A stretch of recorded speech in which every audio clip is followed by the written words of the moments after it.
రొయ్య మీసాలు అంటే యాంటెనా కట్ అవ్వడం అనేది దాన్ని యాంటెనల్ నెక్రోసిస్ అని చెప్పి పిలుస్తూ ఉంటాము.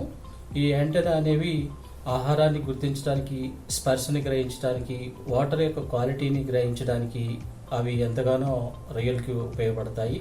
కానీ కొన్ని సందర్భాల్లో వాటర్ యొక్క క్వాలిటీ సరిగ్గా లేకపోవడం వలన, ఆక్సిజన్ తక్కువగా ఉండడం వలన రొయ్యలు స్ట్రెస్ కండిషన్లో ఉన్నప్పుడు, ఇవి బాటమ్ కండిషన్ సరిగ్గా లేనప్పుడు ఇవి మీసాల యొక్క చిట్ట చివరి భాగాలు బ్యాక్టీరియా చేత లేదంటే ఫంగల్ ఆర్గానిజం చేత ఇన్ఫెక్షన్కి గురయ్యి అవి కట్ అయ్యి అవి మరింత ఇన్ఫెక్షన్కి దారితీస్తూ ఉంటాయి అన్నమాట.